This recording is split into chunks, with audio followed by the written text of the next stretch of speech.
उत्तर प्रदेश में अब पंचायत चुनाव की सरगर्मी तेज हो गई है। अभी तक चुनाव की अधिसूचना जारी नहीं की गई है, लेकिन माना जा रहा है कि जल्द ही नोटिफिकेशन जारी किया जा सकता है। जमीनी स्तर पर गांव के चुनाव कहे जाने वाले पंचायत चुनाव का इंतजार काफी लंबे वक्त से होता है। कई नेताजी काफी दिन पहले से ही चुनावी प्रचार में जुट गए हैं और चुनावी जंग में अपनी किस्मत आजमाने की तैयारी कर रहे हैं। लेकिन इस बार के चुनाव काफी अहम हैं, क्योंकि हो सकता है कि कई लोग इस बार चुनाव न लड़ पाएं। चुनाव आयोग की ओर से नोटिफिकेशन जारी होने के बाद ही कई जानकारी सामने आने वाली है।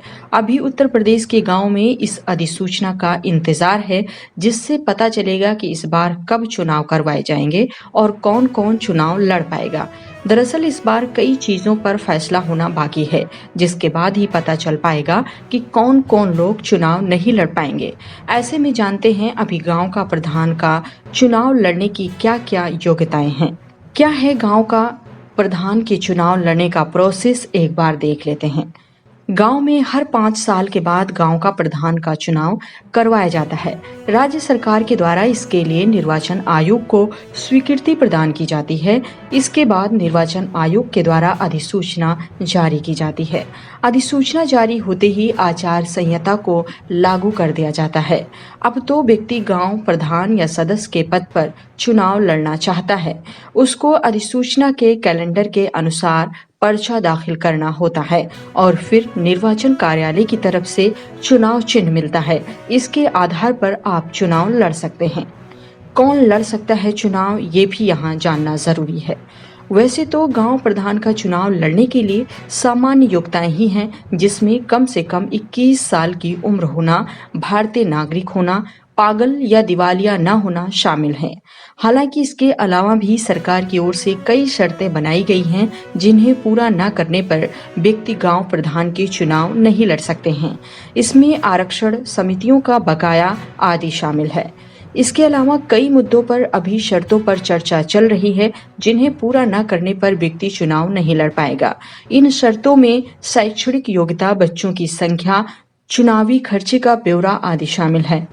दोस्तों, बता दें कि आरक्षण के आधार पर बदल जाती है योग्यता। पंचायत चुनाव में हर बार आरक्षित सीटों की लिस्ट भी जारी की जाती है।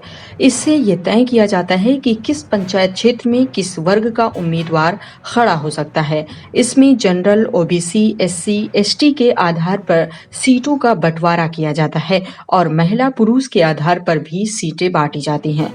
ऐसे में अगर जनरल सीट होती है तो उसमें सभी वर्ग के व्यक्ति खड़े हो सकते हैं, जबकि ओबीसी में ओबीसी, एससी, एसटी और एससी आरक्षित सीट में एससी और एसटी खड़े हो सकते हैं।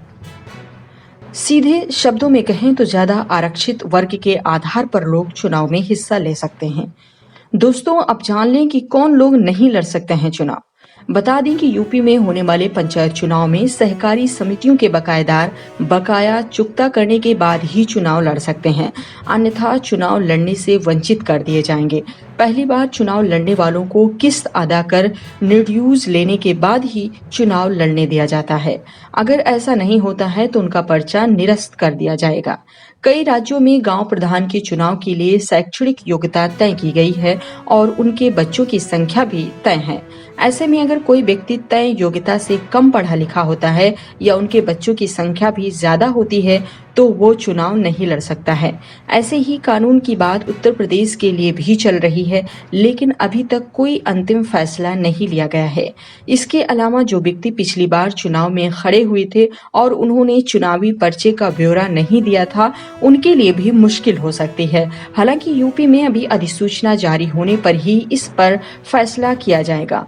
उम्मीद करते हैं ये खबर आपको पसंद आई होगी। अन्य खबरों के लिए यदि आपने अभी तक हमारा चैनल सब्सक्राइब नहीं किया है तो सब्सक्राइब कर लें और साथ में लगे बेल आइकन को भी दबा दें। खबरों को विस्तार से देखने के लिए हमारी वेबसाइट www.thedastak24.com पर भी विजिट कर सकते हैं।